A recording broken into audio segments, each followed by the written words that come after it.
God. Decides to tank. He gets the tank. Whoa, my God. Repair is so good.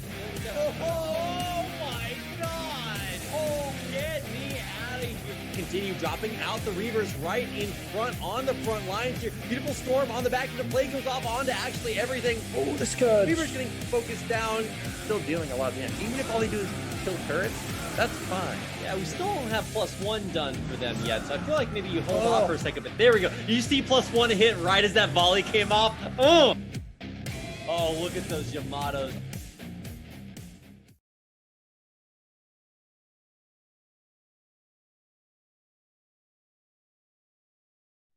All right, welcome to the BSL, the Bombastic StarLeague. My name is Rapid. I'm back with Nyoken for the penultimate broadcast of the BSL Season 9. Round of 4 is here, and so are we, and so are all of you wonderful people. So thank you so much for tuning in to tonight's BSL for the Round of 4. Nyoken, we're here for the first time ever in 4K. Did you clean your pores? No. Before? I didn't either. So look. We're all here to be a body positive stream. So just because we didn't go back to get plastic surgery to prepare you guys for the ultimate 4K BSL experience, no body shaming tonight, unless you're shaming how sexy the players are because they're going to be so good. We got 4 of the bestest BSL players ever. So what's going to happen tonight, Nyoken? Who's playing? Who's going to win? Yeah, we got a rematch of the finals, and then we've got a rematch of True Touch and Terror. And I'm excited for both. Actually, Terror versus True Touch is the match I'm looking forward to the most, even though we do have a rematch of the finals here, because I want to see if Terror can get some revenge on True Touch. We were just looking at his history. Yeah. He was doing really well versus True Touch up until about 2013. Then True Touch turned it on. Now they're actually kind of even. Actually, it's like 50-50 across the board. So maybe this is the time that Terror can actually get the best of True Touch. Yeah, so we've got 2 insane, crazy matches. These guys have made it to countless finals. Well, they're not actually, I could count them, but I didn't. Lots of finals of BSL and many, many major other tournaments. They both won tons of BSL money, BSL points. You're almost guaranteed to see these guys. I think you actually are guaranteed to see these guys in BSL Season 10, where all the real money's on the line. But nobody really knows who's going to win today. Just checking some predictions on my favorite fan community StarCraft website, tl.net. And lots of people are believing in Father Bonyth. If you guys don't remember that meme, just Google it. It's so funny. I don't know who made that. Oh, I don't know. I just thought it was hilarious. Oh, yeah. Wait, who made it? Foxhunt. Oh, Foxhunt. Okay, well, yeah, Father Bonyth, epic meme. Will his prayers be answered tonight?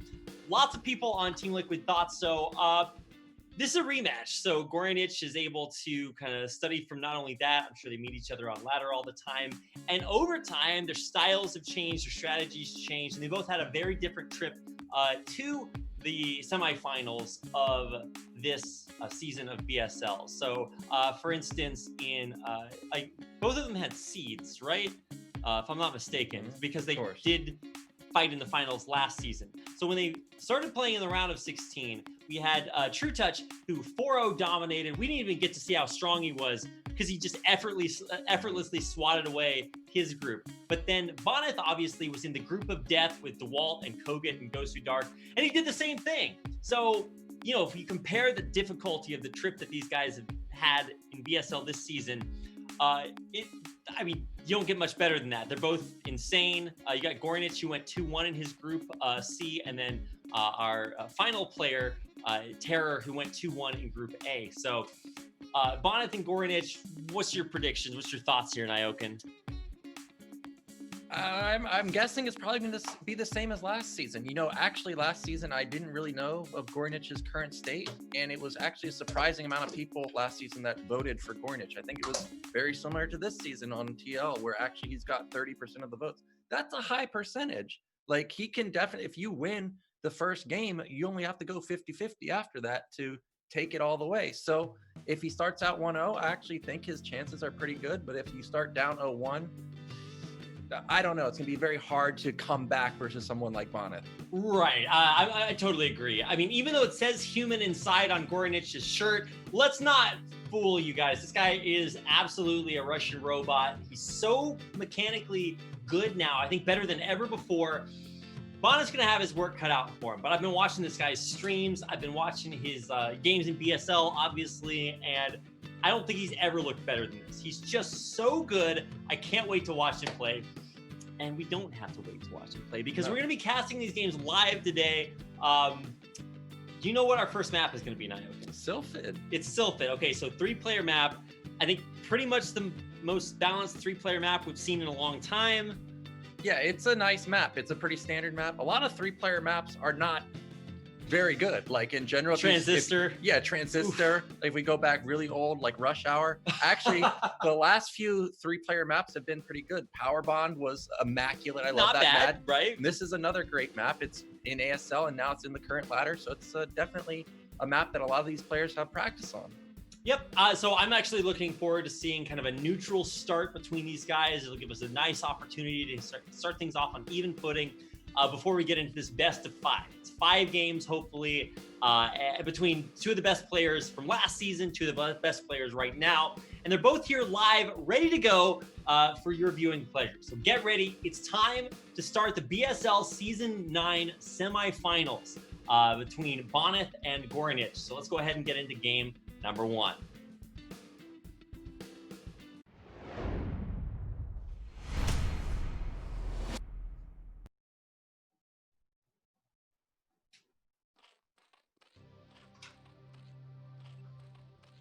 In the top middle, in the olive green, as we call it, we have our Russian Zerg. It is g0rynich.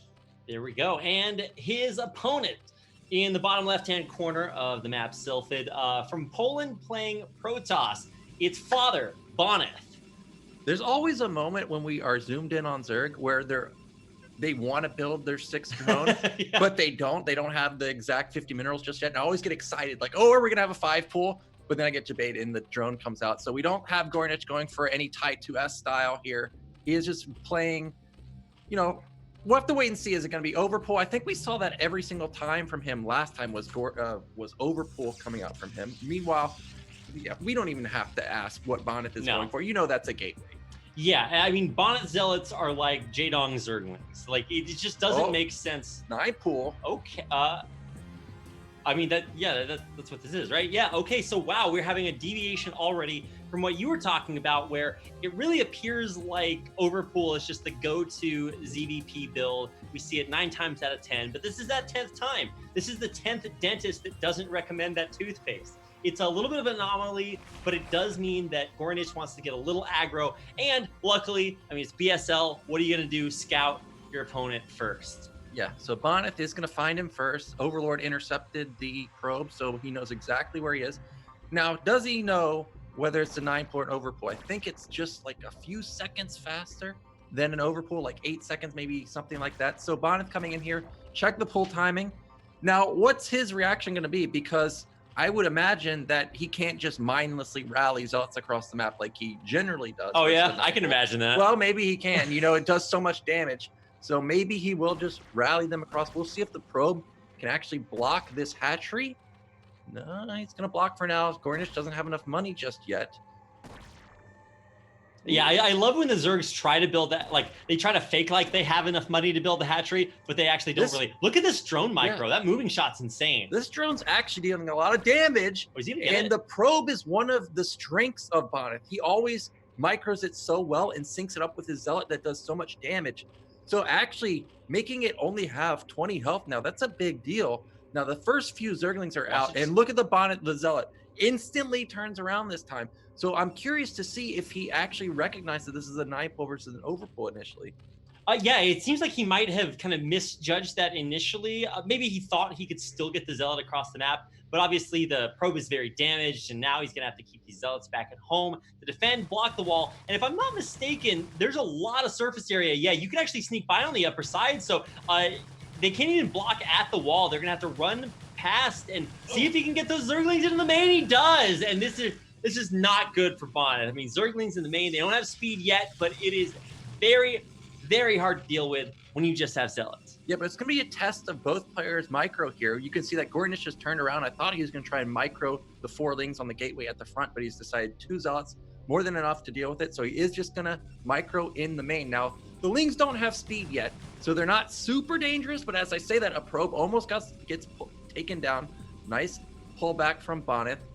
Now, what does g0rynich want to do? Oh, he's getting speed. Okay. So we're going hardcore Ling here. He even took off of gas. Yeah, I was actually really surprised to see that, because that means the focus is on the here and now. There's only so many things you can build without getting a lair, Nyokin. So we're going Lings at least for now. We're getting that speed. Ooh. And if it goes well, we could see a Hydra Den, something crazy like that, because he is getting a third hatch behind this as well. Yeah, now this is a key moment for Bonyth. He comes in and sees no drones on the gas. So he knows that speed is coming. Now, he doesn't know exactly when speed's going to kick in. So he's got about, I think, 30 seconds until it kicks in. So he's got a decent window of opportunity to deal a bunch of damage with these 3 Zealots, but he does decide to pull back. I think that is a smart judgment call from him. Meanwhile, these 2 Lings are still alive, and once speed kicks in, they become super dangerous. But what I'm worried about is what you said about g0rynich, because a lot of the g0rynich games that I saw was he just keeps building Lings, keeps trying to shove it into Bisu. And, you know, Bisu just dealt with it so easily. So I'm hoping that he doesn't just run into the wall that is Bonyth's Forge, Zealot, you know, Sim City, because that's going to be a heartbreaker if we just have a mass Ling flood and it does no damage. These Zerglings are still alive in the main. Like, this is, oh God, he's going to lose it. Wait, how is he not losing any probes even when the Zerglings have speed? That's crazy. Let me ask you about Gateway Expand here, because obviously if this is a Forge, okay, so they're getting 1, they're going to get 2. That's already a decent amount of damage for only a little bit of, you know, investment there. He built 6 Lings, can he get another one? He snipes it through the probe line. Very hard to do.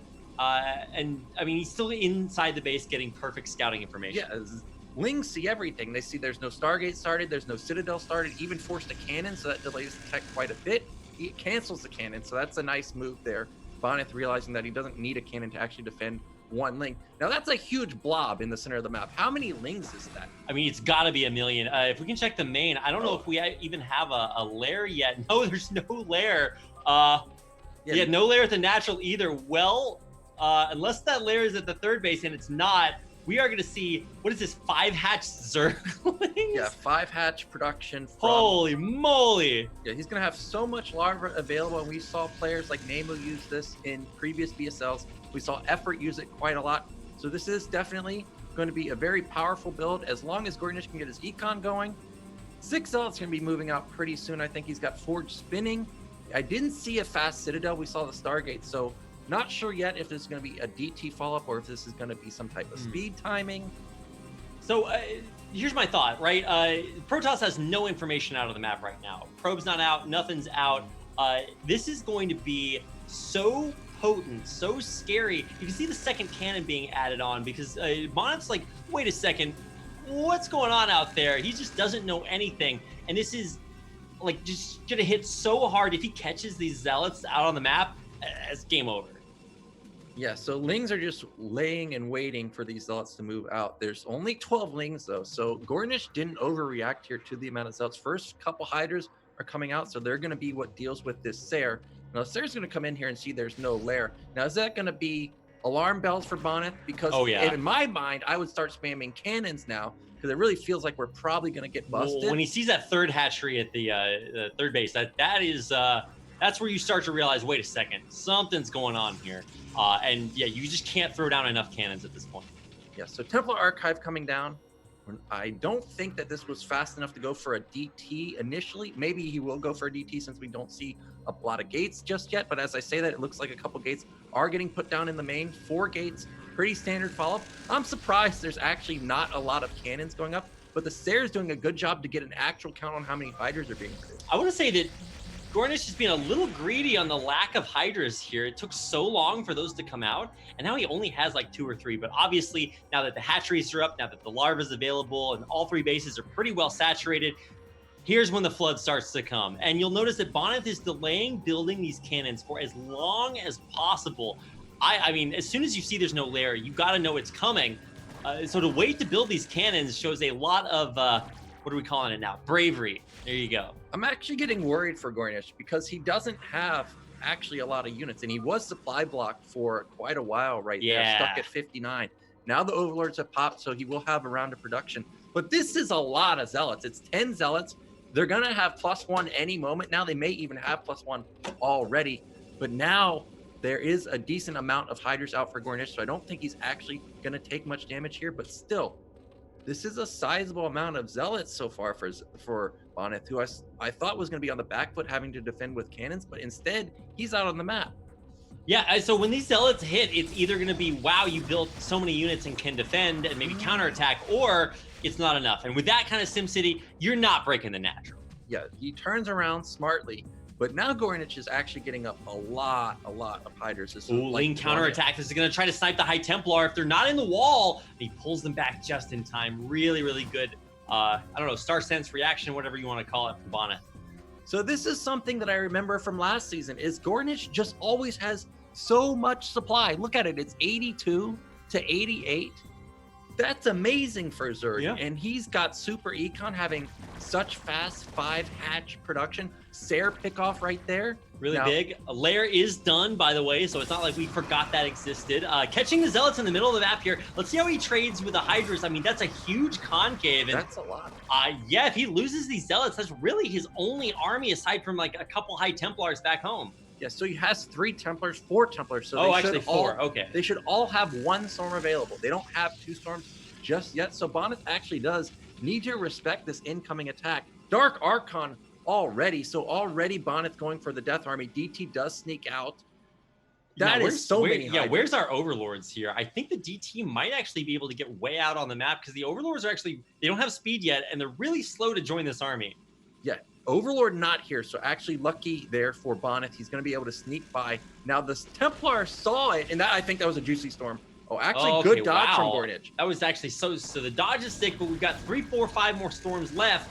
It's going to take a lot more to kill these Hydras, but I think he's going to be able to hold on. It's really up to me about this DT. If he can get some critical damage done while holding on here, Bonyth is golden. I don't think he's going to get any damage. I think actually these links just surround it immediately. Meanwhile, it looks like there's a fight outside the natural. Yeah, he was going in there for a second. Looks like he lost 3, 4 Hydras to a storm. What are we on Dark Archon energy right now? It's got to have that Maelstrom pretty soon. Yeah, 94. Oh.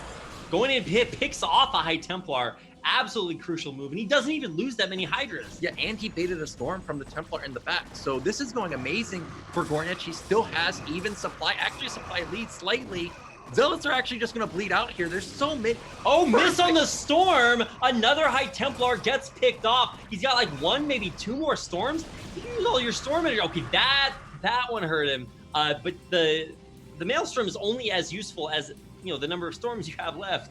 Yeah, and look at the army. It's 1 Zealot. That's it. There's nothing else. And behind this, you got 4 totally saturated bases for the Russian Zerg, and it's just streaming across the map. This is not looking good for Bonyth. This actually feels like it could all... Oh, now that's an amazing storm. But if these lurkers get up, this actually feels like almost an unwinnable position. How do you break out of your base? He's got 9 gateways going up. Remember, he already has the gateway at the front, so he's already decided that he has to get out overwhelmingly. I just don't think he's really going to be able to. So many lurkers are already set up. So many Hydras are already out.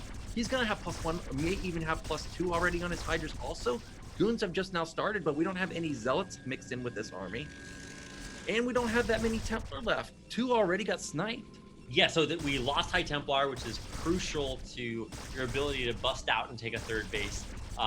And there's only 1 Corsair out on the map, so the scouting information that Bonyth has is very limited. Yeah, there it is. You can see the patrolling Hydra. Look at the resources from g0rynich. Like, I just saw him reach single digits on his gas. Like, he's killing it in the macro. He's even in supply. He's got lair. He's got even upgrades. He probably can start Queen's Nest pretty soon. And this is super mega choke.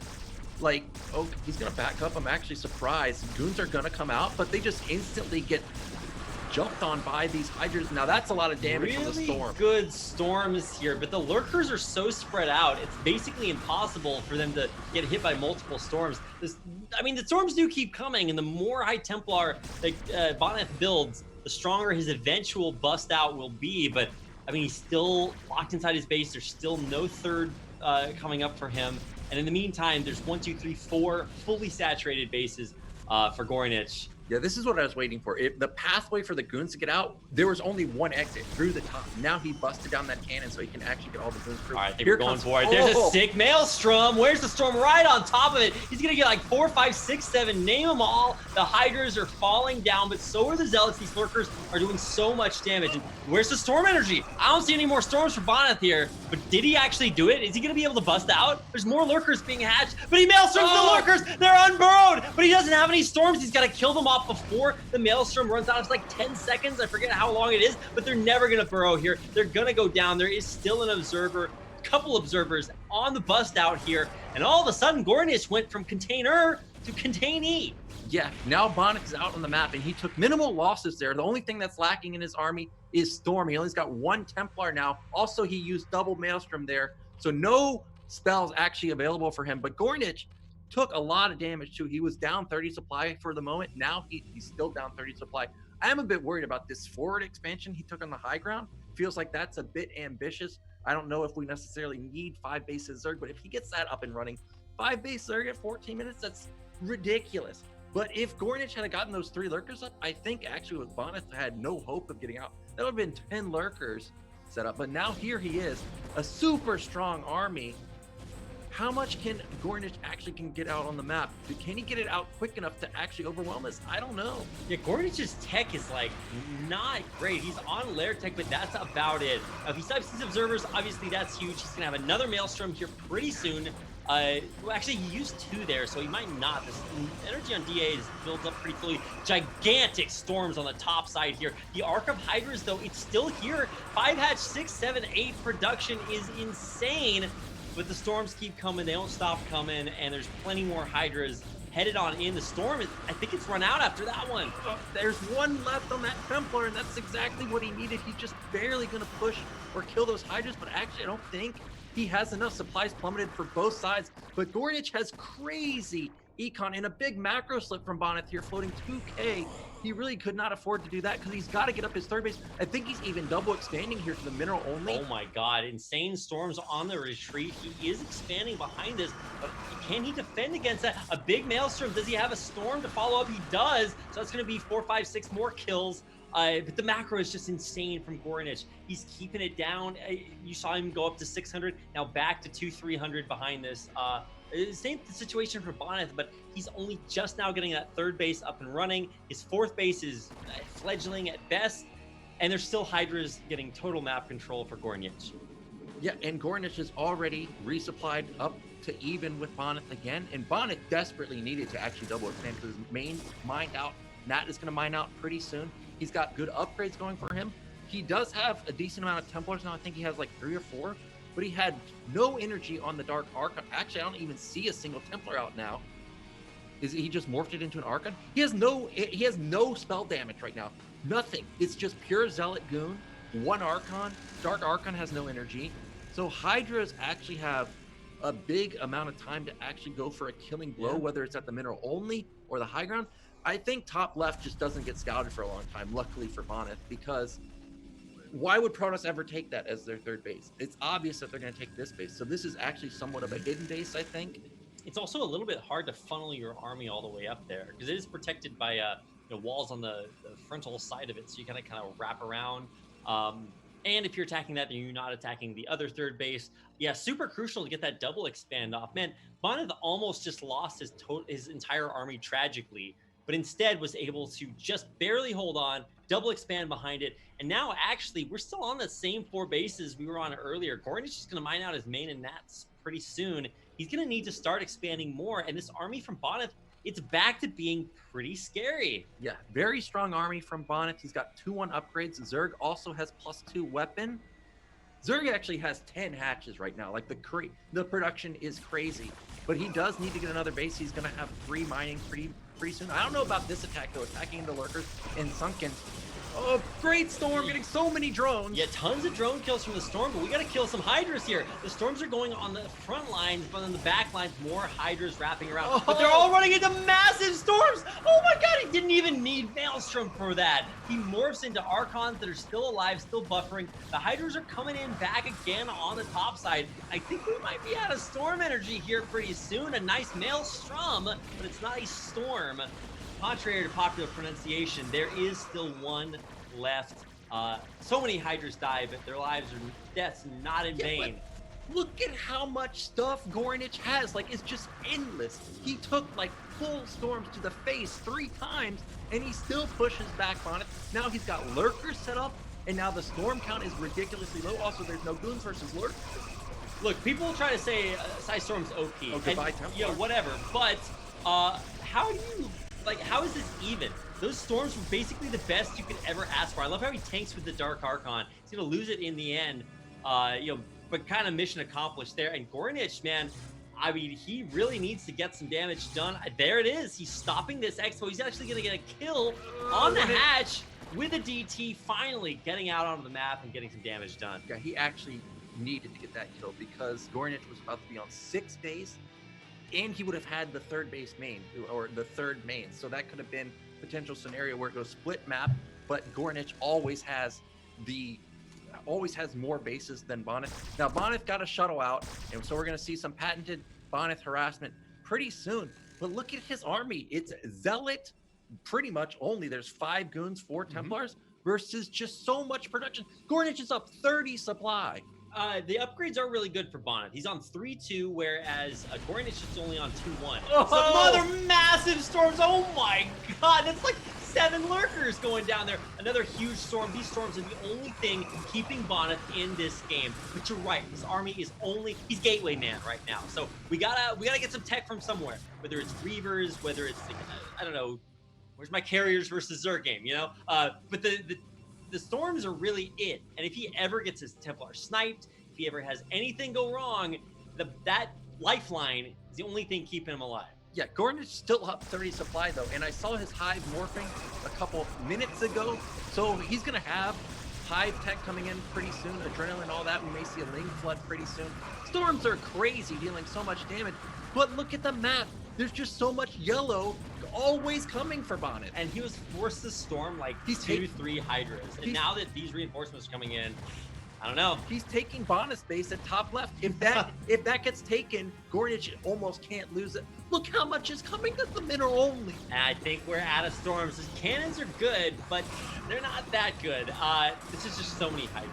They're going to have upgrades kicking in soon here, too. He is counter-dropping with DTs here, so don't get it twisted. There's damage being done on the other side. Another storm coming in from that High Templar, but he doesn't have energy just yet. He's seconds away. He gets the energy for the storm. Crazy damage on the Hydras, but the cannons are dead. There's only 1 left. Reinforcements streaming in from another round of gateways. The DTs get cleaned up. Damage is done, but I think this is too much from g 0rynich.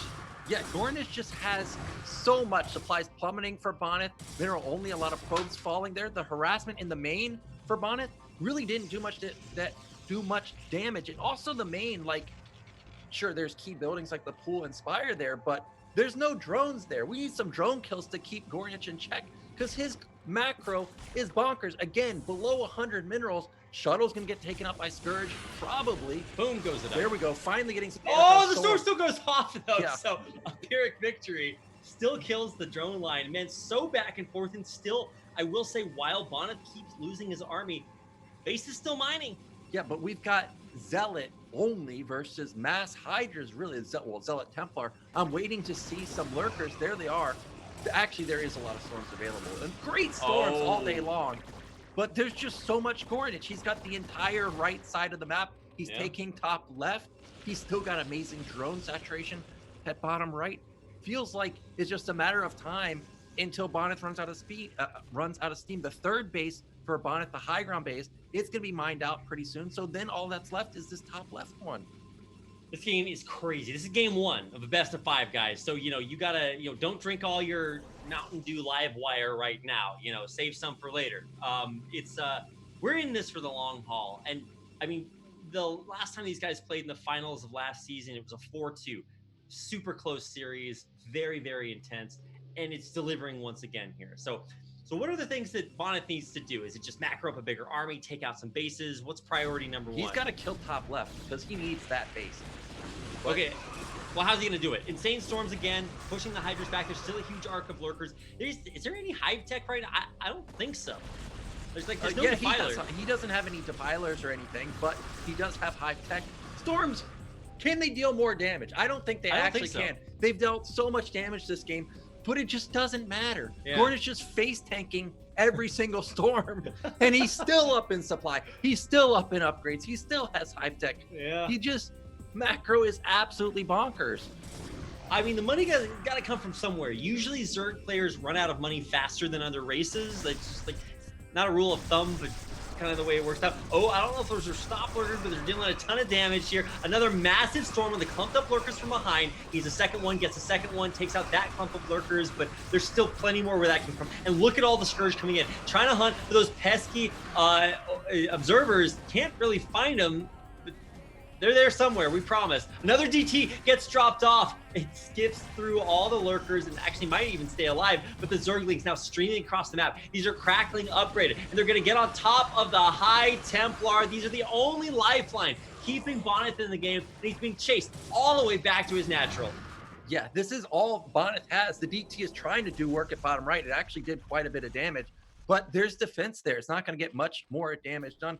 Bonyth needs to start thinking about taking bottom left because he's not getting top left. That's for sure. I saw a couple Sunkens already placed up there. He's so close to being mined out, and g0rynich already has full saturation there. Yeah, the money is the real issue here between the players. Even though Bonyth keeps hanging on by his eyelids, he is still in this game. He's got to kill this army, and the army just seems so infinite. I think this might just be it. He's starting to run through storms. The storms are still looking so good, but they're out. He's out of money, he's out of gas, and the Hydras are streaming across the map.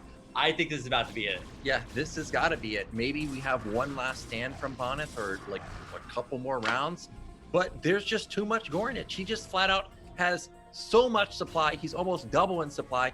He has all the tech he needs. We're going to start seeing more Lings come out. I'm surprised there's no Defiler out just yet. How is Bonyth still fighting this? Like, I get 4 bases are good, but I mean, this is like Terran 4 base, but that's just all you ever need. I mean, it just seems like he is hanging on little bit by little bit, but eventually there's just gonna be this massive swing of the hammer, and that's gonna do it. He's gonna tap out GG, and g0rynich will take game number 1 against Bonyth in an epic 30-minute slugfest on a 3-player map. Like, oh my god. Yeah, and g0rynich, just like last season, surprising me with the macro. That's the thing that I noticed last season, is he consistently kept up in supply all series long, and we're seeing it here. And really, you know, the Lings got through, but it dealt almost no damage in the early stages of the game. He got 2 probes later on, but in the initial stages, right when it got in, really didn't deal much damage. So I don't think really Bonyth's build got hindered that much. He just got flat out macroed there. And remember, g0rynich literally ate storms all game long. He literally just ate them, and he didn't care. I don't think they could have been even better. He even went Maelstrom, so guaranteed epic storms for your audience enjoyment. It's the only strategical reason to do that. But it was so insane to see Bonyth continually hold on. He took that sick double expo, but he couldn't get really past that. And then g0rynich kept taking his bases and got crazy after that. g0rynich macro is insane. So we got to figure out something to mix up between this game and next game. Well, I guess one thing we're going to mix up is the map, right? So we're going to get a brand new map coming in here. I don't know exactly what it's going to be, but we're going to find out right now. Monte Cristo as map 2. Usually we have to force players to play 7 maps to see this map again. I didn't think we'd see it until the finals, where you can't dodge it. That's right. So Monte Cristo, one of the reasons you don't see this very much, A, new map this season, B, 2-player map, and C, a lot of the ramps, especially the ones positioned right outside your natural expo, can be kind of hard to hold on if your opponent gets there before you. So suffice to say, we don't really see this game a whole lot. Yeah, I'm trying to think, did we even see a single Protoss for Zerg on here? So it was first map in the round of 16. So you guys got to know it all too well there. But ever since playoffs, I don't know if we've seen Monte. We really haven't seen many games on here. I'm trying to.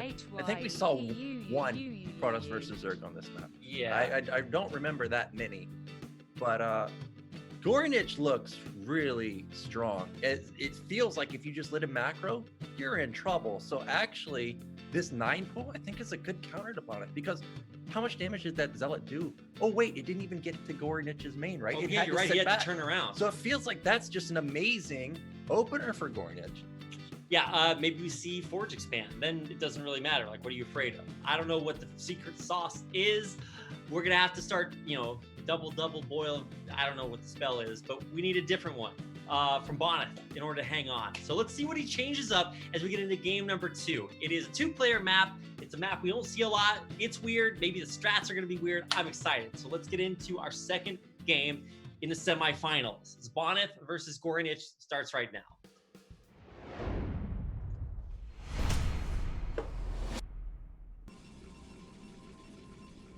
All right, in the upper left-hand corner, in the blue, from Poland, playing Protoss, it's Bonyth. And in the bottom right, his macro is absolutely nuts. It is g0rynich.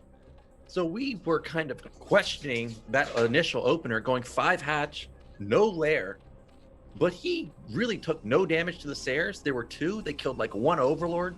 He had so much econ going for him, matching the production of Bonyth. And I really like that 9-pool opener. It kept Bonyth back the whole game. Zealot did nothing. He didn't even get to the center of the map. So I wouldn't be surprised if we actually see another 9-pool. Now, my biggest question is, I remember I saw the player chat in Discord, and I'm pretty sure Bonyth picked this map. So it makes me wonder, how much practice does g0rynich actually have on this map? In BSL, whenever I played, I didn't practice any of the BSL maps. I just vetoed them out immediately and just hoped I got Fighting Spirit and Circuit Breakers. So that might have been g0rynich plan. Like, okay, we're going to try and veto out Monte Cristo pretty quickly, but Bonyth didn't let that happen. So I'm curious what his actual skill set is on this map. Ooh. So, yeah, g0rynich banned match point, and then Bonyth banned whiteout. I guess that kind of makes sense. Match point might be a little weird. The whiteout map, nobody wants those line of sight blockers. What's going on? What are we seeing here, Niobe? So we got Overpool this time. So this is definitely going to be more standard for Bonyth, right? He's going to have played versus this probably 90% of the time compared to 9-pool or 12 hatch or something like that. Now, what is g0rynich going to do with this? How many links is he going to build? It's going to be 4, 6, 8. We know it's definitely not 2, since this is a gateway expand. Now, can the probe actually deal any damage? Because last game, really, the drone took it out. Basically, it knocked it down to 2 health, already dealing a big chunk right there. Yeah, so last time, we didn't see any of this. So this time, Bonyth is at least getting a bigger advantage from the opener. He's delaying his hatchery. At last time, g0rynich couldn't have even really built the hatch because he didn't have enough money until the last second. This time, oh, wow, gets down in your face, but it cancel because he misplaced it. Oh, that hurts. That's what, like 75 minerals, I think? That's actually quite a bit. And we got Zealots already on their way. Yeah, Zealot this time is going to be feeling confident to just go all the way, I'm pretty sure. Okay, it's not out yet, but close. Oh, it is not out yet. Okay, so how many? It's just 1 Zealot and then instant expansion. Now I'm looking, there's still no gas for g0rynich. So this may be similar to last game where we're just going to go 5 hatch, speed before lair. We'll have to wait and see what he actually opts for. Now the Zealot, this is what I always love, is Zerg doesn't know where your units actually are unless they can see it with the Overlord. So just posturing with this Zealot out of vision is a threat to g0rynich. I'm actually surprised he doesn't have any lings in the front actually even checking for where the Zealot is. He does continue to just push the probe back. Now 3rd hatch going up for g0rynich at the other mid-right base. He is starting to take gas now, so everything looks very similar to last game. Yeah, well, there were some openers. I think this maybe is not quite as good a start for g0rynich, but also I want to see if we do this like we forgot what a lair is kind of strat, because the wall is not as tight here. You can't run above it, but you can run through the big badass wide opening here. And because of all the high ground from the ramps out on the middle of the map and close to the natural, it can be hard to find if your opponent is like hiding a million lings somewhere for a run by or something like that. Yes, so Cybernetics is about to finish. Okay. We have the first Forge coming in, and I don't think there's any threat of actually getting busted by 973 or anything like that. You have high ground advantage here. There's limited sight for the Hydras unless the Overlord just sits there, which is unlikely with the Sayer going to be coming out. So I think g0rynich would be better off just going for lair. We haven't gotten a check into his main just yet. It looks like he's already spent 100 gas though, and he's not mining any more gas So everything looks very similar to last game. Probe's going to get taken out. Gets it. Yeah, that's huge because obviously pre-Corsair, a Lucky Probe Scout is the only way to get info on what is a very dark and scary map. So for our Bonyth right now, he's in the dark. He's got to play with his ESP turned all the way up to max. He's got to reposition the rabbit ears on his black and white TV to divine what is happening for g0rynich. And what is that? He's getting lair this time, I believe. So no, he's not. Speed. Oh, wow, we're getting right back to it. You're right. He pulled off gas. Yeah, so we're probably going to see a couple more hatcheries pretty soon. There's the 4th one. Still going to be waiting for the 5th one at the natural. Now, still no Citadel for Bonyth. It looks like that was probably it right there. Okay, Citadel. So this looks more like a standard 7:30 timing or around there, more of a speed zealot timing than a DT initial opener. So I have to wait and see if that is actually what Bonyth's going to go for. Hydra Den already coming out, so everything does look very similar. Only difference is this time it's not 5 hatch before the Hydra Den. Yeah, this is really interesting. I don't think I've ever seen another Zerg player do this, and I'm not totally up on my Korean meta right now, but the lack of a lair, at least before going into that 5 hatch Hydra style, this is really cool, and it does allow you, I guess, to get the Hydras out faster, but delays everything else after that, like lurkers, extra upgrades, what have you. Yeah, we do see the evolution chamber coming down. So again, he's going to be rushing +1 weapon himself. Sayre's going to find an overlord kill almost immediately. So that's really good. And then already g0rynich's supply block with only 1 Hydra out. So a second overlord's going to fall. Now I'm getting worried that the game's going to start snowball like very quickly. I mean, I hope he had those eggs full of Hydras, because otherwise it's really hard to kind of right the ship once you have so many drones that you just can't build the Hydras out anymore. But I over-exaggerated a little bit. Eventually Hydras pop out en masse, and I mean, the Corsair count still hasn't been whittled down. I think we got, 3 out on the map right now, and they're all finding Overlord kills. Yeah, he's going to find 2 Overlord kills in addition to the 2 that he just got. So that's 4 Overlord kills. g0rynich is just permanently supply blocked at 36. Like, we just can't get over it. Yeah, and when you skip going for that tech to just pump out a bunch of Hydras, and then you can't do that, everything's just going to feel a little bit off. So, I mean, we're still supply blocked, by the way. So we've been supply blocked for what, like a minute now? Yeah, just in the supply block for g0rynich. Finally going to get over that 36 supply right there. But Bonyth is already tacking on quite a few gateways. And if I was him, seeing 4 Overlord kills and only seeing 3 Hydras, you got to know that this player was supply blocked for a long time. So I wouldn't be surprised if he just goes for 1 more round of Zealots and just goes for it. More than likely, g0rynich can't have defense at all 3 of his bases. So this would be, I think he should just go for the natural, really, even though it is uphill. There's no Sim City, and also the Sayre saw that there's no 5th hatch there. Okay, now it gets placed. Yeah, he's starting to build that Sim City that he knows he will need eventually, because the Zerglings are seeing the 6 Zealots running out of the map. They do have +1 speed now done, and so they are very scary. But obviously, SimCity is kind of the counter to running a bunch of Zealots here. There's 6. I think there might have been 1 or 2 more yet. There's some stragglers. The Corsairs are going to join up to try to bust through here. There's no like DTs mixed into this, right? I think this base is just dead. It's 9 Zealots with no sunken, and the Sayre's probably supply block. g0rynich also takes out the evolution chamber. So even though he may not win the game right here, he killed +1. And that is just such a huge deal. He did a great job surrounding the sunken with drones. So even though he took a lot of economic damage there, he keeps the sunken alive, which allows the DPS to keep building up. And these super tanky, super strong Zealots, they get pushed back. But it's kind of mission accomplished. You got no +1 to worry about. You did a ton of economic damage, and you keep Zealots alive. Yeah, he only lost like 3 Zealots, killed +1, killed like 5 drones also. And now what do you do as g0rynich? I imagine he's probably just got to go lurkers and probably go for a stalled out camp game, because he has no +1 power spike. He's going to be behind in upgrades permanently versus Bonyth.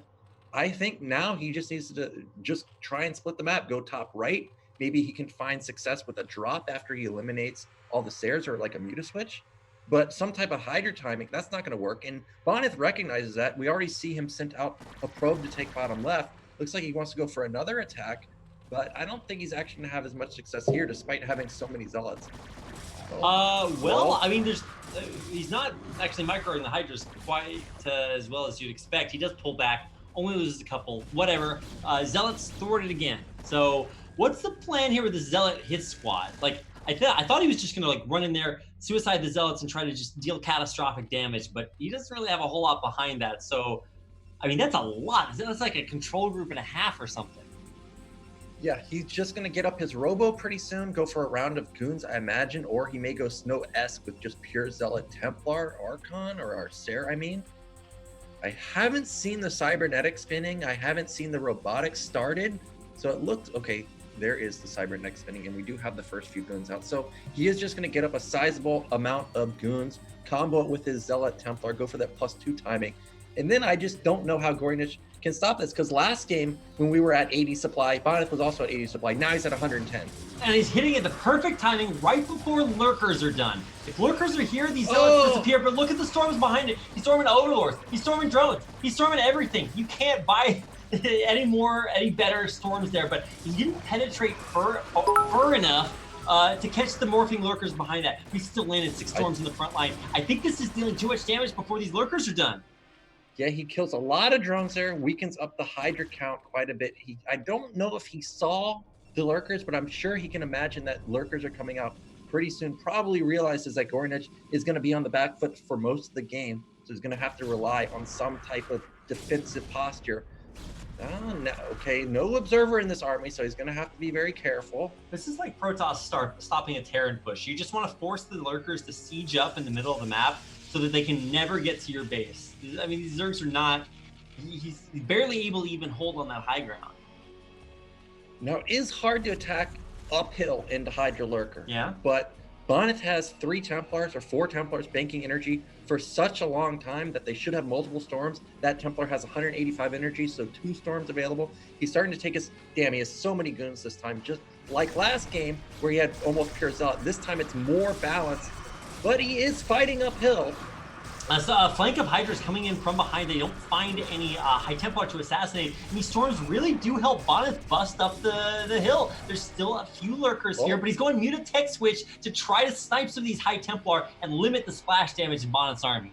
Yeah, Muta Switch is actually great because Goons actually aren't that great versus Mutas, but he's got to take care. Oh, he took a lot of damage there on those Mutas. Yeah, but there's still only 2 Corsairs here. They're taking Hydra damage here too, and the Mutas actually might be able to take them out. If there's no anti-air except for these Mutas should be able to take out all the High Templar in the army, maybe even the Observers too. Wow, actually the supplies have just plummeted for Bonyth. All of his Zealots instantly melted, maybe from those Lurker shots earlier or from the earlier pokes. And g0rynich holds on. Shockingly, he's evened up the supply. He's going to kill all these units and even maybe the Observers, like I said earlier. I think he's got maybe 1, maybe 2. Yeah, he's got 2 Observers. Overlord's not following, so they'll be safe for now, but pushes Bonyth all the way back. Yeah, forces out a lot of cannons in the main. And now probably Bonyth is going to rebuild those Sairs also. So that's great hold from g0rynich. I'm shocked that he actually was able to hold that so easily. It looked like a death blow coming in for Bonyth, but he does have his 3rd base up and running. So that's going to be another big influx of money for Bonyth. 6th or is that, did he get the Evolution Chamber again? I think he got the Evolution Chamber again. So we don't even know oh my God. +1 complete. Okay, luckily +1 completed, but that would have been devastating if he got it sniped again because we know Bonyth is at +2. And this 3rd base from Bonyth, it's pretty well defended. Like, obviously, if you just dunk on it, then maybe it still goes down. But I think Bonyth is well aware, thanks to those unkilled survivor observers, that showed him where the Mutas were coming in. Another storm does hit the Mutas. They're pretty damaged now, so let's see if he can find any more damage from them. I mean, I don't see a High Templar in the house, so already pretty mission accomplished if there's only 1 alive. Yeah, Muta's heavily damaged now. They need to chill out for a bit and just regenerate their health. We do see that Bonyth is at 2-1 upgrades. He's got that double forge going, so his army is already super duper strong. He does have 3 bases up and running. It's 3 base gas too. But there's no way g0rynich can deal damage here. There's just flat out too much. Bonyth right now, so many Zealots, so many Goons, but there is no storm. He flies in, checks for the storm, can't find it. There's a storm from that 1 High Templar, and they it is. It is a lot of damage. It's a very good storm, but it's done. It's over. And now it's just all Hydra all the time, and not a whole lot else. Now, there is a DT here, and with no Overlord support, I guess that means Bonyth can hold. Yeah, Bonyth holds relatively easily. He only lost one cannon really there and a handful of zealots. That was a bit ambitious for g0rynich to try and take that fight, especially under cannons. Looks like, I don't know, g0rynich is going to pick off some more goons with these Hydras. They're just isolated, taking free hits. But in that one fight that we just saw, I did notice that g 0rynich lost every single muta in there. So that's a big loss to him. Now he doesn't have them sitting and waiting to come and snipe some Templars. Also, drone saturation that we just saw at the third base is very skimpy. It's only 5. So it feels like this might be the last hurrah for g 0rynich trying to take down this third base. Yeah, we don't see a 4th. There's no 5th. And that's it. He's actually just going to tap out of the game. Yeah. GG coming out from g 0rynich took too much damage to the Sayers, really. The Zealots didn't deal any damage. Like, they didn't even move across the map until they hit speed. It was the Sayers that did everything. 4 Overlords going down. Yeah, the Overlords going down was a crucial, like that's when you're supposed to be really hitting that big macro cycle of Hydras, and it never really came out. I mean, honestly, the macro, like even from such an economic deficit that g 0rynich had, like macro is looking good. So I'm actually super excited because that was Monte Cristo. You know, that's a 2-player map, pretty close rush distances once you hit the middle of the map. So we go to like a big ass map, like what's coming next. We got La Mancha. It's so big, so many bases. You've got lots of like heartbreak ridges in the middle if you try to go that route. That totally changes things up. We could have a 35-minute game here. Yeah, and I know a lot of Terran players complained to me about how far away is this third base? Can I ever get a third base on this map? Same idea here for Protoss. Maybe they can get a third base, but the fourth base is also very far away. And g 0rynich, with killer macro, you know, he can be all over the place. But one thing that La Mancha does have going for it is there's a big bottleneck going through that bridge to the third base. So if you sit a couple Templar there, and the way g 0rynich loves to eat Storm, you're going to take so many Hydra losses. We got to fix that. Like, I get that as you macro a billion units out, maybe you can't control them all. To be fair to him, the initial Storms, remember in Sylphid, he dodged all 5 of them. Those were amazing. True. Okay. But you can't do that all the time. So look at this. Let's g 0rynich complaining about the map. He wrote it's made for Protoss. He was like, wait a second. Only one race gets to have a good time on La Mancha. Don't know about that. If you guys have historical stats for La Mancha, you want to drop in the chat, that can be your moment to contribute to the stream with something other than Twitch chat emojis that you probably say unironically in polite conversation in your real life. So let's contribute here. It's a team effort, and we do appreciate all of you guys tuning into this, and hopefully you appreciate some of these dope ass games too. It's tied up 1-1. It's a best of 5, now essentially a best of 3. Game 3 so pivotal. So let's get into it. The map is La Mancha, and Bonyth and g 0rynich are going head-to-head for a trip to the Grand Finals, BSL Season 9.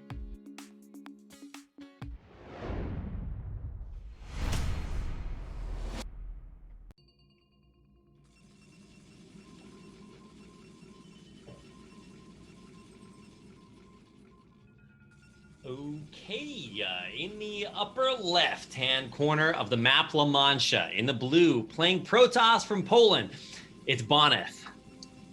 And in the top right, in the olive green again, we have g 0rynich. And we got to see the chat. And g 0rynich was saying how Monte Cristo, super duper favored Protoss map. Also, he didn't really practice it that much. He said he only had one ban available, so he picked match point. You know, that's kind of what I was talking about. For me, when I play BSL, luckily we don't make top 8 or top 4 or have to worry about multiple bans, right? Or only having one ban. We just eliminate all of the new maps immediately, and you can't ban them all. So it looked like that was a really good Protoss map for Bonyth, and you can see that he definitely practiced it. So now g 0rynich is on his pick, La Mancha, and look how far away this third base is. There's definitely no possibility for double expand like we saw on Sylphid. So if Bonyth mines out his main and natural, we're not going to have that 4th extra mineral income coming in anytime soon. And the way g 0rynich was macroing, he doesn't care how far away his bases are. So I actually really like this pick for him. There's only one thing we need to focus on in the early game, and that is how correctly our players scout. And this time, Bonyth, he turned on the map hacks. How does he know? It's just always, denying the overpool. How insane. Okay, so we're just having to turn that into a pool. He's gonna get the pool down, but we call it scouting with overlords. Oh, you know what I'm noticing? What are you noticing? What are we noticing from Bonyth's side of the map? Where's the gateway? There is no gateway. This is just gonna be 12 Nexus. I don't think I've ever seen him 12 Nexus versus versus Zerg. This is like building an in-base pylon wait a minute. against Zerg. Oh, he is still gonna put down the forge. I thought after he delayed the pool with his initial probe, we may just have a straight up 12 Nexus game. So actually a probe got the first hit off. Yeah, you gotta run. Oh my god. So a forge expand. I don't think I've seen Bonyth play this versus Zerg, so I'm kind of shocked. Now g0rynich does get off a fast scout. He does see that this is a forge expand. So what's his response going to be? I wonder if he will actually go into the standard 235-ish gas follow-up probe. Oh, he snipes the drone and survives with 2 health. Of course, it's the Bonyth probe. It actually never falls. Now that drone's pissed. He wants to get redemption for his brother, but the probe, oh, the drone control is so close to being within range. Not able to get it. So Bonyth snipes the drone and just waltzes away.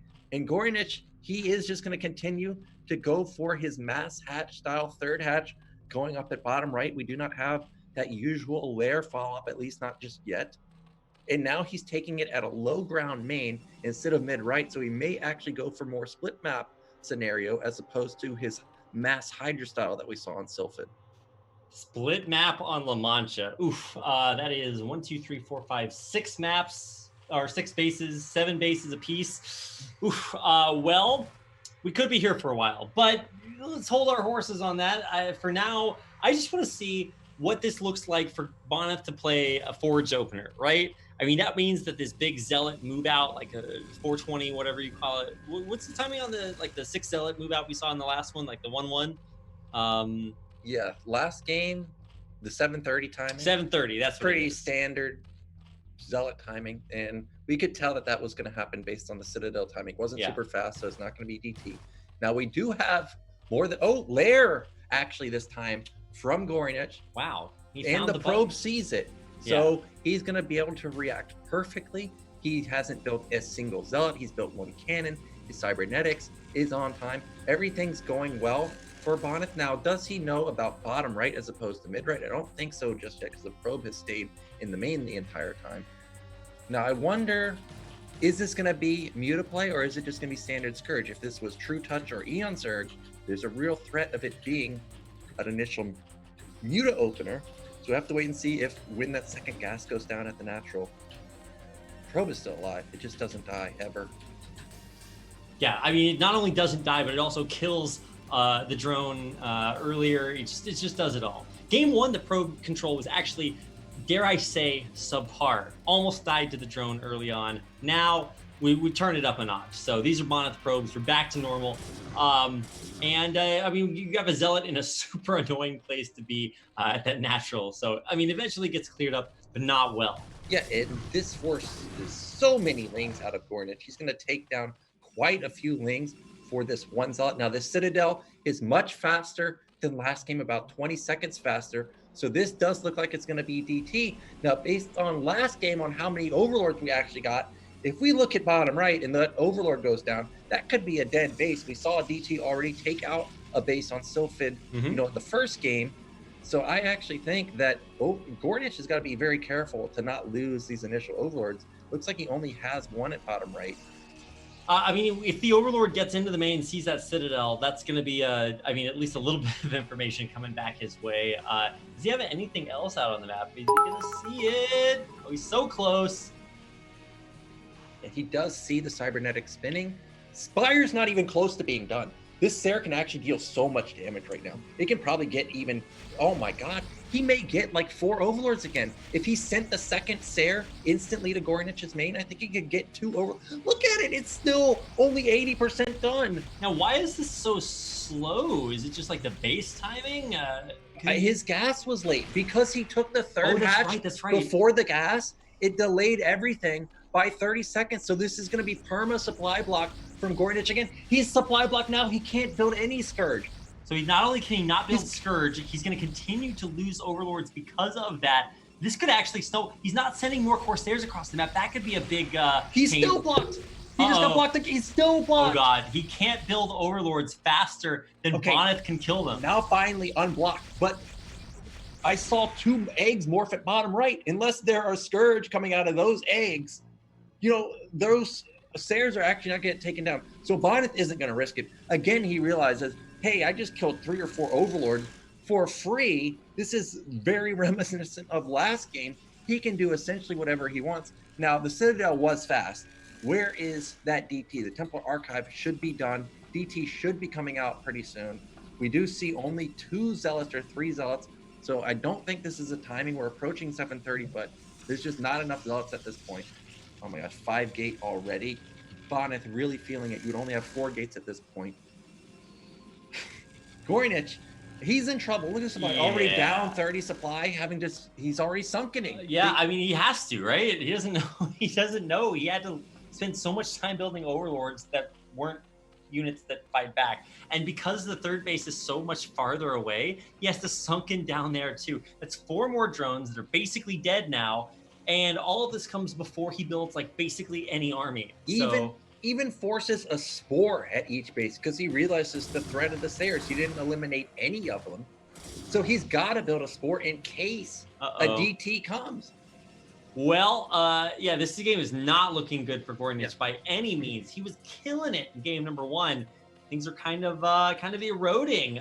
He has very few units that move at this point. He's got some Zerglings, no Hydras, like 5 Scourge out on the map, and he's got to do a lot with a little. If he can kill some of these Corsairs, Scourge, if he can prevent the DT from... Oh, no! Instead, he kills nothing with the Scourge, and actually will probably be very vigilant targeting them. Now they come in from behind, but they don't kill hardly anything. Still 4 Corsairs left over. Thankfully, some static defense, but not a lot here to defend for g0rynich. He's got double sunkens. He's got a few lings, but a lot of Zealots. Yeah, only a few Zealots, and they are going to get pushed back by lings and sunkens. But now Bonyth sees that g0rynich is in full-on camp mode. So there's 2 options now for Bonyth. We can just instant expand take a third base, or we can just go for mass goons because sunkens are great, but goons got great range. They can kill hatcheries from a distance, and that would eliminate potentially this one at bottom right, potentially the forward one at top middle. So I think Bonyth should just 8-gate mass goon. He didn't lose any Zealots, so they're still alive. They still have +1. I love the extra carapace on the Overlord that just does nothing. Like he doesn't care. No, he used to give a sack of Corsair here, but he killed like 3 more Overlords. It's 65 out of 61. Something tells me it might just stay that way. Okay, so Muta switch coming out, which is surprising, right? Because there's really been no Corsair losses, maybe 2.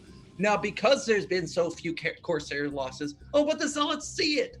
I was thinking maybe this could be a really... oh no, the Scourge, well, they get 1. That's not bad. I mean, the bonus zone is there. They do pick 1 off. It's still a decent Corsair number. He saw the mutas, so he's not going to get surprised Corsairs get picked off. This is a lot of mutas. And when you haven't killed a ton of Corsairs, I don't know about that. Yeah, so it looks like Bonyth is not going to try and go for the game-ending move with mass goons, but it was an option. Instead, he is just going to take a third base. Now, usually taking top middle here, I think would be very dangerous because it is so close to Zerg, but they would still have to fight through that bridge. So maybe this is actually a smart base to take, force them to run into Storm like that. Mutas do pop the probe, so the third Nexus doesn't go down just yet, but Bonyth is slowly rebuilding that Sayer count. Now, this is 3 gas Zerg for, a very long time. So this is going to be a lot of mutas coming out with +1 armor. And, mass muta is a real thing. It can catch Protoss off guard. So Bonyth has to be very careful not to be overconfident that he's killed so much Overlords with his Sayers. Watch him micro down this Archon, and then all of a sudden the Zealots all die and the Dragoons can't kill everything the mutas win the game. I don't know. We're going to have some pretty clutch control here, not only by the mutas, also by the Scourge. I think we've seen Scourge kill a Corsair, maybe 2. We got to get some Scourge brain upgrades. We got to put the Matrix chips in their heads, teach them Scourge Kung Fu. They need all the help they can get. I'll bet you those are at least one of them spores. He's gotten another base up, but I mean, I don't think it's mining yet. It's still very, very vulnerable. Oh, this is so scary. I mean, the Sunken's not even done morphing, and there's Storm coming in. Yeah, and this is what we were waiting to see. The goons just range the hatchery. Dodge Here Storm. come the Scourge and Muta. Nice dodge on that one. Nice skirmish That's connections, great. actually. He picks up all but one Corsair. Hello. So he kills no Corsairs for the entire game, and then all of them all at once. And he's just stormed the last Stair. So he's gotten rid of all the Stairs, but the Mutas are dangerously Basically low. dead. They're basically dead. And he has no other units. Yeah, he needs to just wait. Just stack this hatch. He's still got bottom right, so he still has 5 hatches. There's no way goons are going to try and run on these 4 sunken. So I actually think that he's still in an okay position. You're just going to deny top left. Killing all those Stairs was actually game saving for now, and g0rynich still has 4 bases.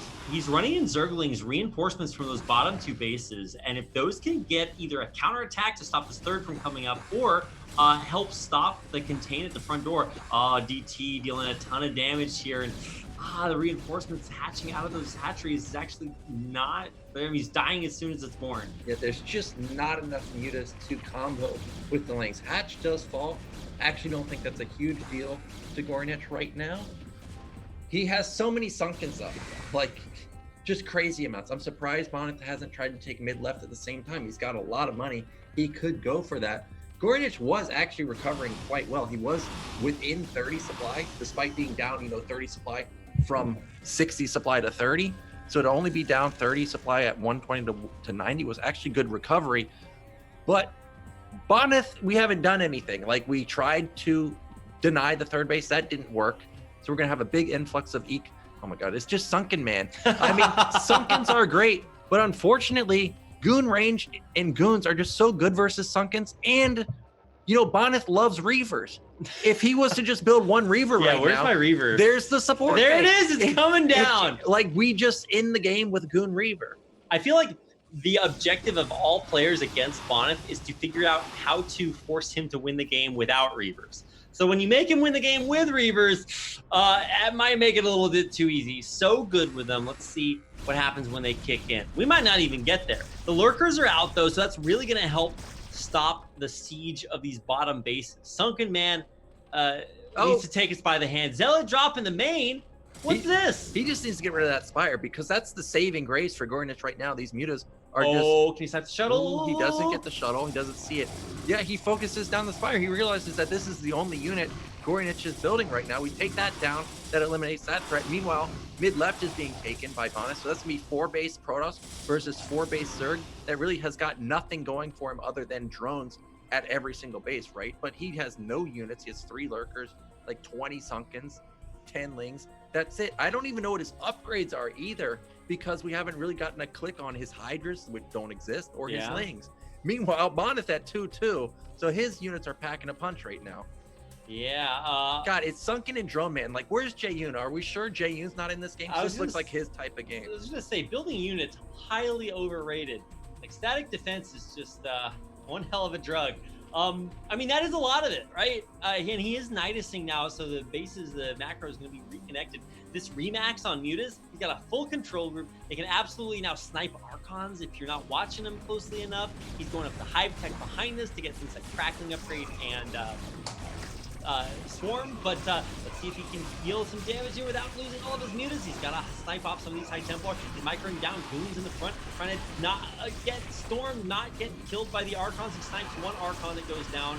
The Mutas, they all got stormed. No, the Muta supply plummeting. Now for g0rynich, the Nidus is up, so he will be able to rally in some reinforcements, but he's got to go now. He's got to do it now. The Sunkens are falling. There's only 2 left. The Spore, crucially enough, going down as well, and these reinforcements are running across the map, not coming through the Nidus. Yeah, and it's just going to be game over for g0rynich. He's going to lose everything, including his main, all of his tech too. Lings coming in from the back. They have no upgrades, so they actually just deal almost no damage. They do have adrenaline, but they're not having any success versus these goons. GG from g0rynich, and Bonyth is up 2-1, and these Stairs are just dealing ridiculous amounts of damage. The course, man, look, let's pick a unit, Bonyth, okay?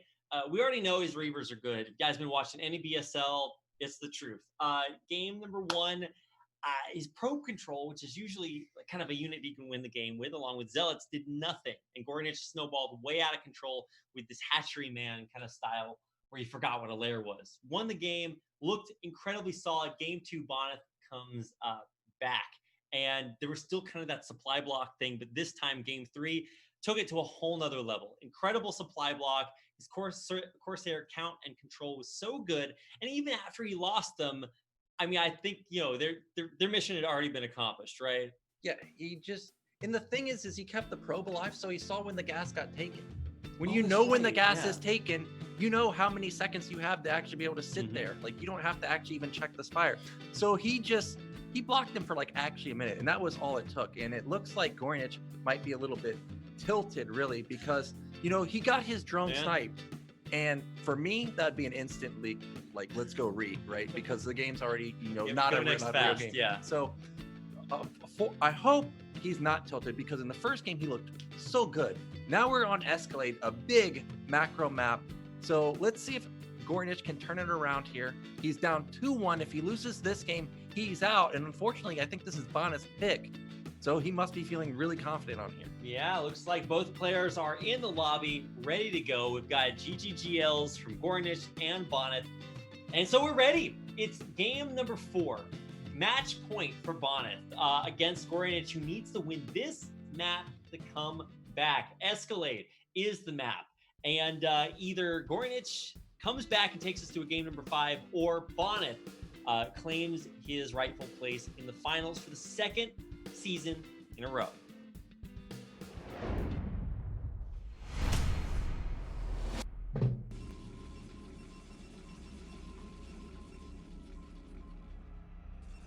All right, here we go in the upper left-hand corner. Again, in the blue, playing Protoss from Poland, up 2-1 in this best of 5. It's Bonyth. And in the top right, in the olive green again, he needs your energy, Rapid. You don't believe in the energy, but I believe it. He needs it. He's down 2-1. It is g0rynich. All right, big fan, obviously, of both of these players. They've given us some of the best games of BSL this season, and both were incredibly dominant in the round of 16. But Bonyth looked maybe a little bit better. He had an incredibly difficult group, and he excelled. It didn't even it didn't really even phase him. But g0rynich has kind of been his kryptonite. And actually, in the best of 7 that they played in the grand finals of season 8 BSL, if you didn't watch it, go back and watch it. Who cares if it's spoiled? The games are so good. And one of the reasons they were so good is because it's so hard once you start losing against Bonyth to turn it around. And that's something that g0rynich did last time. He was able to win, I think, a game number 3 or 4. I think it was 4, and bring it back to a very close series. Now, this time, it's going to be a lot more difficult. And one of the big things that I'm interested in seeing is the transition between Forge start in game number 3. Now, game 4, we're back on gateway openers. Yep, gateway opener, and the Overlord's going to see it immediately. And again, Bonyth is going to scout first. We saw him intercept the Overlord, so he knows exactly where g0rynich is. Now, again, g0rynich is going for Overpool. And, Overpool is the go-to build, but based on how well game 1 went, I'm actually very surprised that we haven't seen another 9-pool opener. Now, can we get any damage done onto this probe? We already saw g0rynich do a good job to deal initial damage. Oh, he took the first hit again. Yeah. Hopefully he notices. Oh, it looks like Bonyth didn't realize he got the first hit. Yeah, but he turns around, gets another one, and even though the drone is going to heal up a little bit, Probe regains its shields a little faster. Well, I mean, it's got to be out of combat, but still being super, super annoying. He was able to delay that hatchery for a very long time in the last game. Let's see if he can keep it alive here now. Probably just going to make sure you can keep the drone up. And there it goes. Can't block it anymore. It goes down at about 230. Yeah, just a few seconds delay. So g0rynich able to get his hatchery down on a decent timing. Now, this time he's gotten his gas at 230. So everything is lining up for the standard lair opener for Zerg. Meanwhile, the Zealot did move out, but it is going to turn around again. Looks like he is not going to try and risk it, trying to combo it with the probe and deal a bit of damage to the drone line. Where is our Nexus? We had almost a 12 Nexus, basically, in one of our previous games, and now we're taking our good sweet time. Yeah, we've seen all different openers from Bonyth. This is a 3 or 4 Zealot opener for him before the Nexus. I think we saw on Sylphid or was it Monte Cristo? I think Monte Cristo was just a 1 Zealot expand. So he's done a different variation of the Gateway expand every time we've seen it. And of course, he's opened with the Forge. Now he's pulled off of gas again, but he doesn't have 100 gas at all. So it's not lair, it's not speed. Now he realizes that he needs the extra gas. Now, this might just be an all-in because I don't see third hatch at bottom right. I didn't even realize that. Again, we're going for split map. Probe, I think, gets taken out. Ooh. Now, this is dangerous. Bonyth has kept his probe alive every single game for a long time. Actually, he does start lair. He did pull off initially.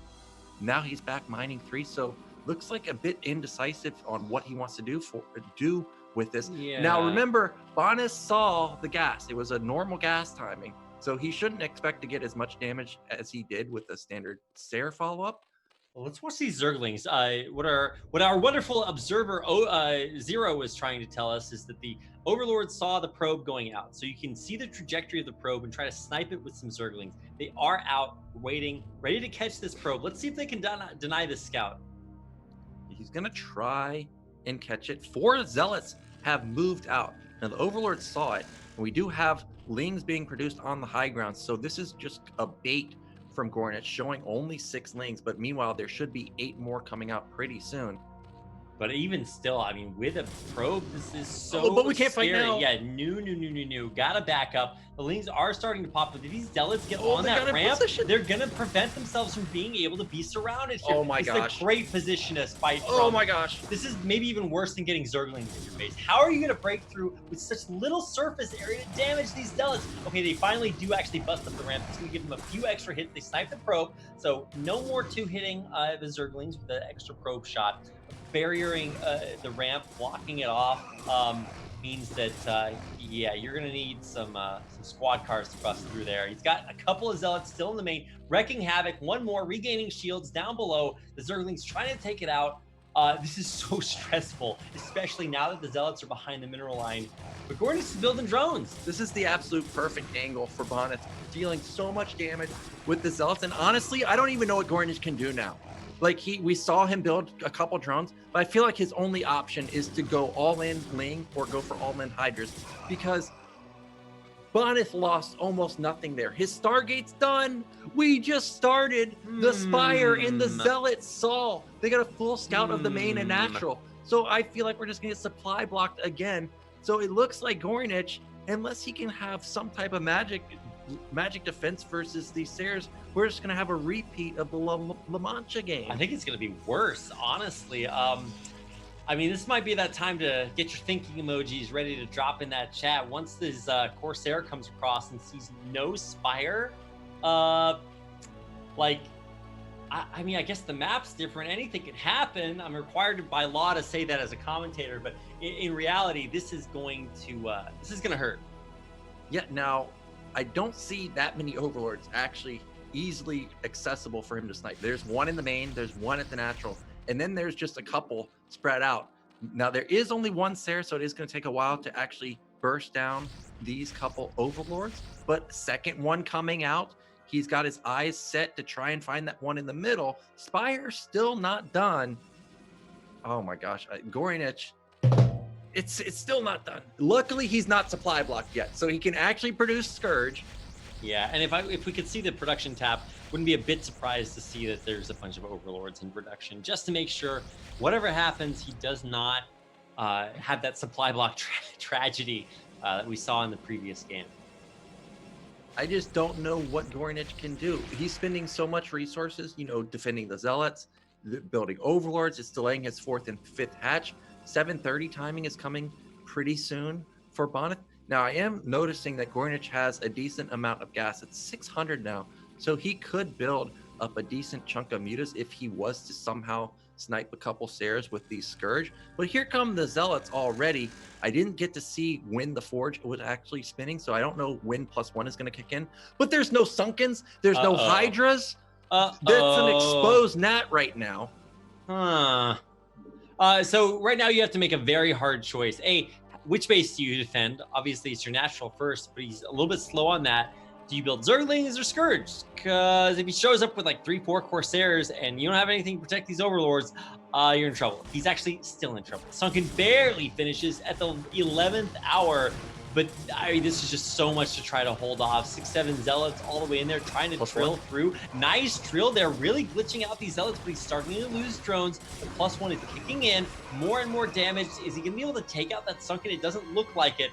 And in the end, I mean, not a perfect hold from g0rynich, but he does stop those Zealots in their tracks. I think that's about as well as it possibly could have gone for g0rynich. He took minimal losses there, like 1 drone and just a little bit of lings. He did kill 6 Zealots there, and Bonyth doesn't have that much of an army. So crucial hold to take minimal losses, but I am getting worried that we're seeing a Spore being built, another Spore at bottom middle, and we already saw how Bonyth dealt with mass Sunkens last game. Yeah. He just built goons. He made sure his Sayers never died for a long time until the very end. And this looks like a repeat of that scenario. If Bonyth realizes that, hey, this is Sunken Man again, we're taking mid left, we're building mass goon again, and I just don't see how we're actually going to stop it. He has +1 weapon, so he's probably just diving this. Oh, here comes the Scourge. Putting on his wetsuit, weaving around. He's got a slippers. He's swimming through the air, takes out all the Scourge, and now he's going back for more. 1, 2, 3, Oh, no. 4. It's over. Well, Nyoken, building units in an RTS. We're not going to see a whole lot more of that from g0rynich here. He has 47 out of 21 supply. I don't even know where these Overlords are at. Yeah, he has like 2 Overlords. That's it. All of his other supply is coming from the hatcheries, and there goes the second to last Overlord. It's dead. Goodbye, Overlord. So 45 out of 21, 2 pop, and we're still supply blocked. He's got so much gas, but he doesn't have any minerals, so it's not like he can even mute a switch. Yeah, he can't even build them. Once he becomes on supply block, here come those goons. As expected, he's just going to pop down those hatcheries. And this is just going to be a repeat of the La Mancha game. I'm expecting to see a third base go up any moment now. g0rynich just got 1,000 gas, and he just can't use it. Like, it's time to put those drones to use. Wow, he just rebuilt a bunch of Overlords, but they're all in one place. These Corsairs can easily dive again to take them out. He remaxed or like rebuilt Corsairs. He's back up to like 7, I think. This is crazy. To see 6, okay, but still, whatever, magic number. He's just gonna push forward here, and he's not overcommitting, not risking losing anything to these Sunkens. He's just sieging with Dragoon range and waiting until the Corsair count grows to this critical mass to do it all over again. Yeah, I think 7 to 9 is critical mass for the Sayers. Goons are gonna pop this hatchery, and it's just a matter of time until Bonyth decides to just dive on these Sunkens. It looks like he's already Hydras He's starting to gonna wait a pop little out. bit. This is 5 Sunkens, but goons don't care. They really don't. Look at this. The Sunken is right behind the Spore. It still can't range Disgusting. the goon. Well, now that there's even less anti-air with the There's no Hydra's anti. He can send repositioning- DT in. Yeah. So he got the DT in. He has sniped off all the Overlords. There's no detection here because he killed the Spore, Oh, it's ugly. and now everything dies. He's still supply blocked. It's 50. What is it? 58 out of 30. He's taking top right. Oh my gosh.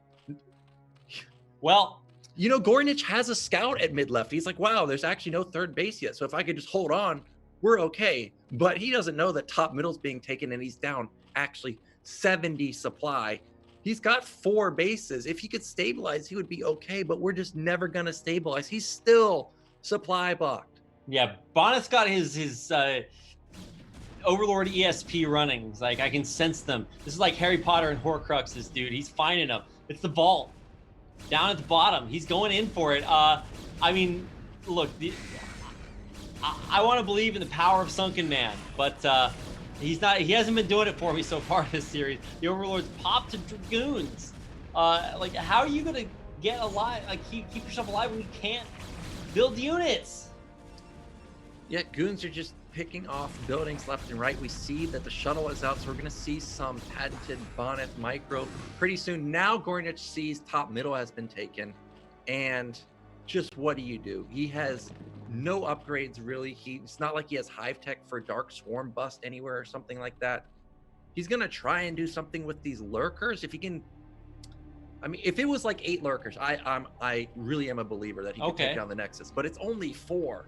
With and they're stuck. They're stuck. They're stuck. He can't get them out. Okay, finally he lets the I don't know, lurkers loose from the zoo there, and will be able to at least put up defenses. But I don't even think defense is what g0rynich needs. He needs offense some way to stop Bonyth from not only having that third, but taking a 4th at his own third.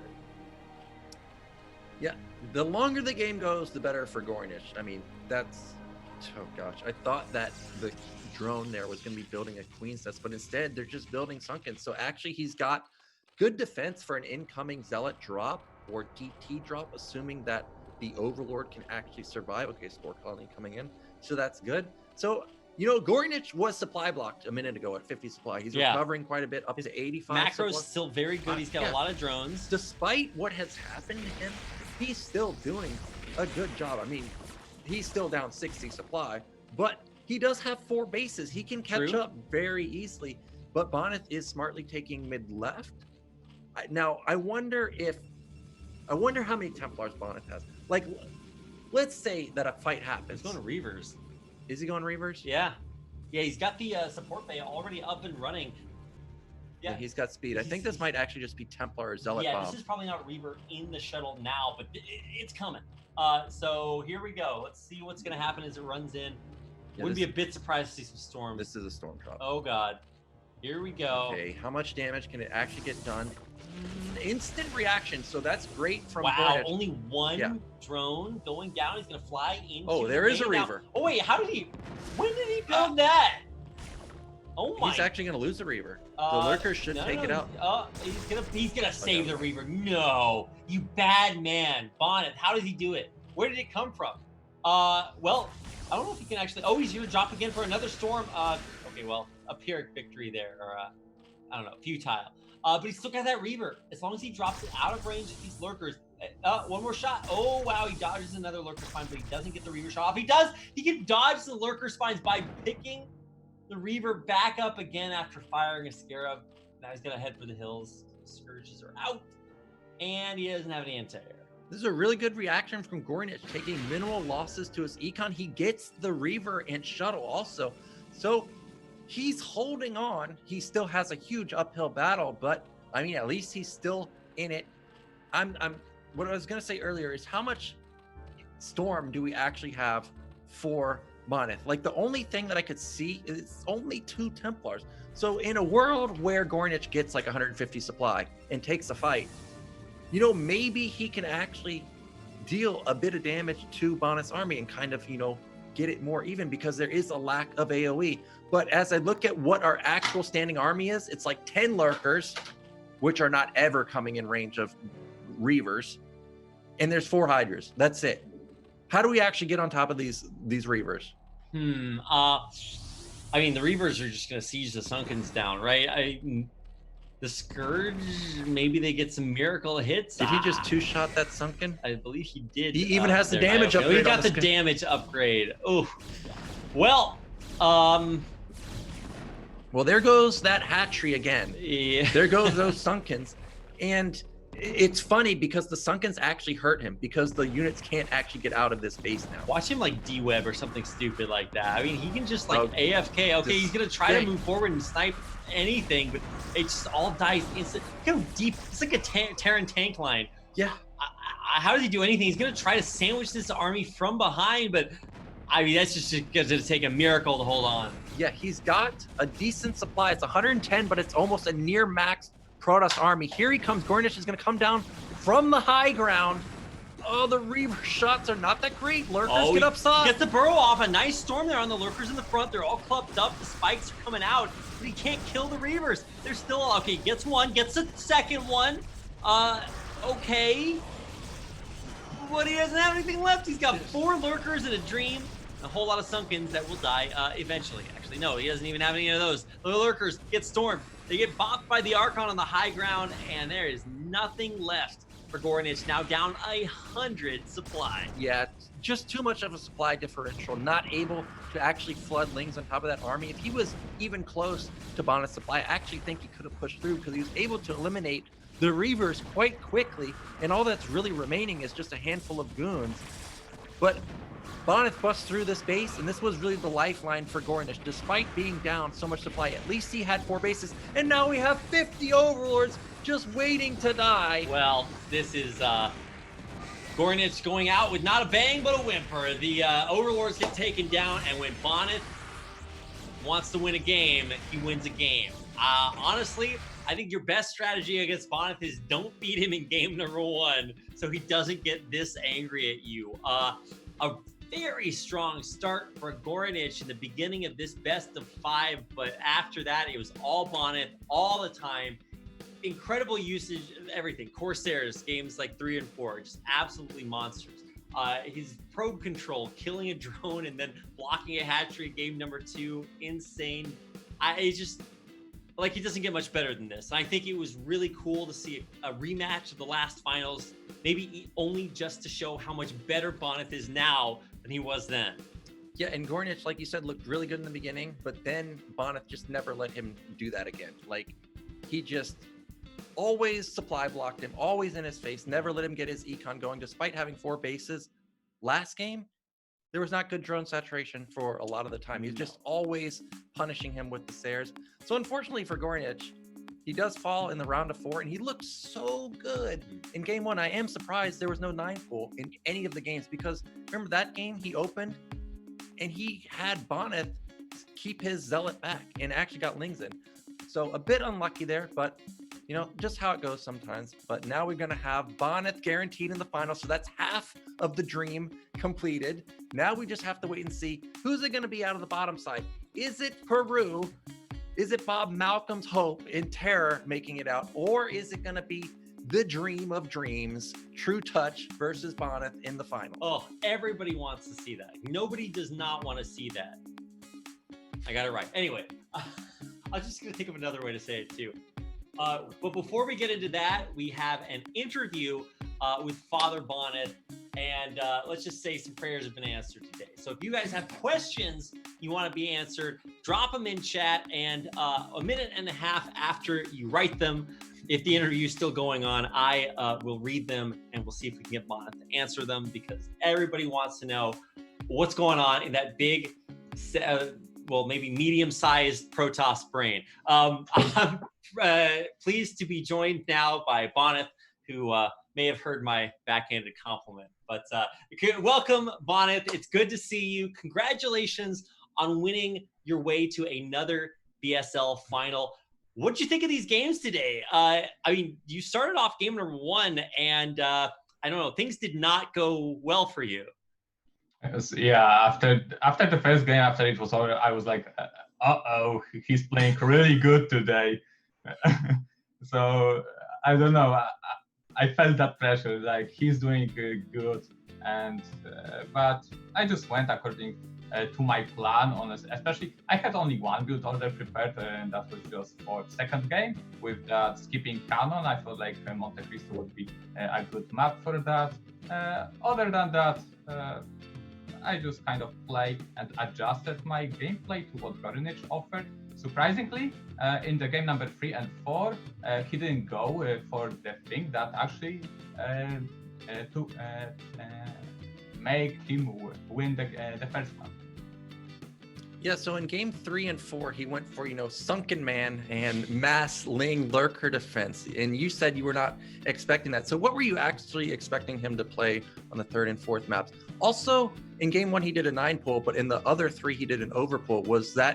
Were you expecting overpull, or what were you expecting really from G0rynich? Yeah, I kind of expected, I believe it was like overpull with 6 links, not a 9 pull game 1, I think. I could be wrong, I don't quite remember, but I did expect that G0rynich knows, he just likes to put early pressure, then drone up a bit, and then adjust to the Protoss. So my mistake there was that it's like when 6 links are attacking your gateway, it's kind of hard because you want to put Zealot and Probe in the in the space between main and natural. But on the other hand, if 6-links just poke your gateway, you need to bring that second zone. So I need to work on that. What I need to do in order to beat this. So yeah, as for game 3 and 4, I was surprised he didn't go for what he did in game 1. He went for Sunken Man. I mean, he won the first game like with a huge margin. Like, why not repeat that? Yeah, his macro is actually crazy in game 1. Like, yeah, we were like a little bit worried, but I said at the end of the game, I was like, well, maybe don't beat Bonyth that hard in the first game so that he's not like really try-harding later on.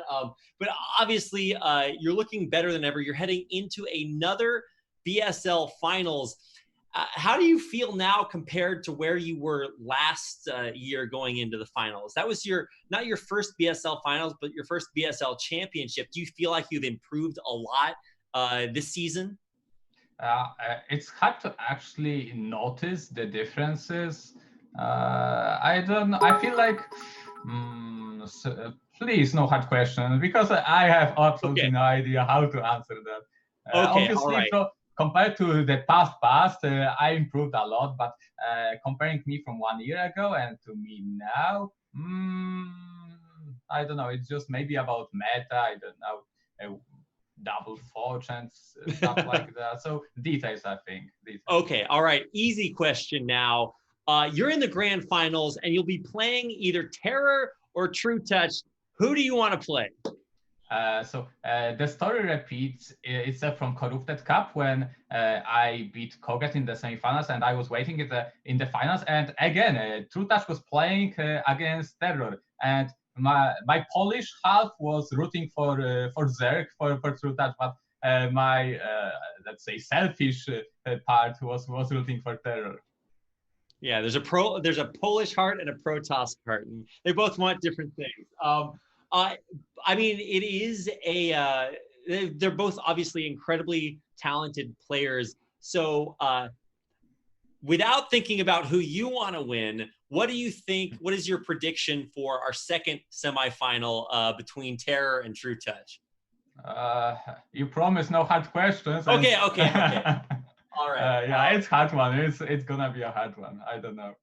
It is going to be really close. I think it's going to be a great series, and we'll be heading right into that series after this. But before we go, do you have anything to say to your fans, your viewers, anybody out there who supports you? What do you want to say to them? Yeah, thanks for rooting for me, especially because, I wasn't considered as exactly an underdog. So double thanks for you for rooting for me, and I'll make sure to not disappoint you either in the finals. All right. Well, thank you so much for coming here today to give us this interview and also for those incredible games. I'm looking forward to seeing more Bonyth in the finals, and hopefully everybody else is there too. So once again, congratulations on advancing to your second BSL finals in a row. We'll be seeing a lot more of you then. But for now, we have to head off to a quick break. And then when we come back, we'll have our second semifinal match between True Touch and Terror. So you don't want to miss that. Don't go anywhere. We'll be right back.